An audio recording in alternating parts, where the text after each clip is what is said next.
सूरज ढलने को था और गांव के मेले में रौनक चरम पर थी। ढोल नगाड़ों की आवाज, खिलखिलाते बच्चों की किलकारियां और तरह तरह की दुकानों की चमक से पूरा मेला गुलजार था। 8 साल का नन्हा अंशु अपनी मां सुशीला का हाथ थामे मेले की भीड़ में खुशी खुशी घूम रहा था।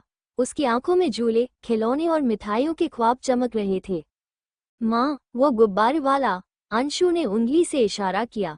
सुशीला ने उसकी मासूमियत पर मुस्कुराते हुए कहा, ठीक है, चलो। गुब्बारे लेते हुए अंशु अचानक चहल पहल में खो गया। सुशीला का ध्यान पल भर के लिए हट गया और जब उसने मुड़कर देखा तो अंशु वहां नहीं था। उसकी चीख हवा में गूंज उठी, अंशु, अंशु। भीड़ ने उसकी आवाज दबा दी, लेकिन उसका दिल तेजी से धड़कने लगा। अंशु दूसरी ओर भीड़ में इधर उधर भटकता रहा। उसका दिल तेजी से धड़क रहा था और आंखों में डर था। वो अपनी मां को हर तरफ ढूंढ रहा था, लेकिन हर चेहरा अजनबी लग रहा था। उसकी नन्ही आंखों से आंसू बहने लगे। मेला बड़ा था और अंशु की आवाज भीड़ में गुम हो रही थी। तभी उसे एक बूढ़ा आदमी दिखा, जिसकी आंखों में अपनापन झलक रहा था। क्या हुआ बेटा, रो क्यों रहे हो? उसने प्यार से पूछा। अंशु ने सिसकते हुए कहा, मैं अपनी मां से बिछड़ गया हूँ। बूढ़ा आदमी उसे सांत्वना देने लगा।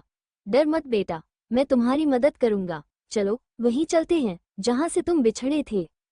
उधर सुशीला बदहवास होकर मेले में हर किसी से पूछ रही थी, मेरे बेटे को देखा क्या? नीली शर्ट और सफेद पैंट पहने हैं। उसकी आंखों में आंसू थे और उसका दिल मां की ममता से तड़प रहा था। बूढ़े आदमी ने अंशु को माइक वाले स्टॉल पर ले जाकर उसकी मां का नाम और पहचान अनाउंस करवाई। मेला में ध्यान दे, एक बच्चा अंशु नीली शर्ट और सफेद पैंट में है। उसकी मां जहां भी हो, कृपया स्टॉल नंबर 7 पर आए। सुशीला ने ये अनाउंसमेंट सुनी। उसकी आंखों में उम्मीद की चमक आ गई। वो दौड़ते हुए स्टॉल नंबर 7 पर पहुंची। जैसे ही उसने अंशु को देखा, उसकी आंखों से खुशी के आंसू बहने लगे। अंशु, सुशीला ने उसे गले से लगा लिया। अंशु भी अपनी मां से चिपटकर रो पड़ा। बूढ़े आदमी ने उन्हें देखते हुए कहा, भरोसा और प्यार ही रास्ता दिखाते हैं। बच्चा मां के बिना अधूरा है। सुशीला ने उस आदमी को हाथ जोड़कर धन्यवाद दिया। अंशु ने अपनी मां का हाथ पकड़ लिया, जैसे अब कभी न छोड़ेगा। मां बेटे के चेहरे पर फिर से मुस्कान लौट आई थी।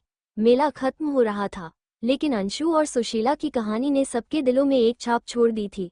उस दिन सुशीला ने सीखा कि बच्चे की मासूमियत और मां की ममता सच्चे स्नेह की सबसे बड़ी मिसाल है।